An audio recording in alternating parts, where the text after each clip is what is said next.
I don't quite understand your position on the Fastrack legislation. Yeah. Can you explain that? Sure. All right, so let's talk about Fastrack and trade. And there are two different bills. This is a good opportunity to talk about it because there's a lot of misinformation in the media, a lot of misinformation on the internet, so let's talk about it. There are two different bills before Congress. One is called TPA, one is called TPP. TPA is what's known as Trade Promotion Authority or Fastrack. TPP is a specific trade treaty in the Pacific. What the Senate just voted on was TPA, the first one. Now, since the 1930s, just about every president has had TPA, has had fast-track authority.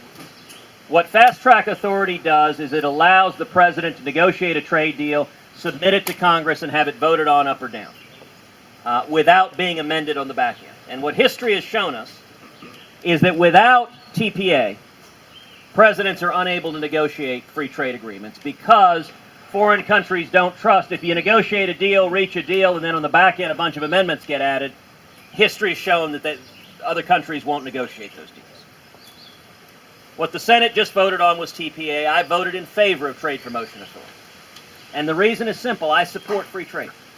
When I ran for the Senate, I campaigned in support of free trade. When Texans elected me, they knew I supported free trade. I was open and vocal and campaigned, and the reason is I believe free trade benefits America and it benefits American jobs. That when we open up foreign markets to our goods and services, that it benefits farmers, it benefits ranchers, it benefits manufacturers. If you look at the countries we have free trade agreements with, our exports have increased dramatically. I can tell you in my home state of Texas, there are about 3 million jobs that depend on exports and trade. And so I voted in favor of Trade Promotion Authority because I support free trade and I think it produces jobs and economic growth. Now let's shift to TPP. TPP is a specific treaty the Obama administration is negotiating in the Pacific. Now there are a number of people who have raised concerns. One of the concerns people raise, they say, why would you vote to give Obama more power? How can you trust Obama? And let me tell you right now, I promise you, I don't trust Barack Obama. My vote for Trade Promotion Authority had nothing to do with trusting Obama. Obama's going to be in office for 19 months. Trade Promotion Authority is a 6-year bill.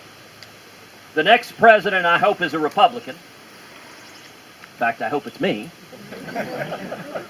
And I would like the next president to be able to negotiate free trade agreements to open up markets to our exports. And in 2017, the Democrats would party line vote against any Republican getting Trade Promotion Authority. So the only chance to give that authority to a Republican president was to pass it now. Now, with regard to TPP, a lot of people are understandably dismayed that the text is secret. Now, I got to say, I think it's stupid that the text is secret. I have read TPP. Members of Congress are allowed to read it. I've gone to the classified room to read it.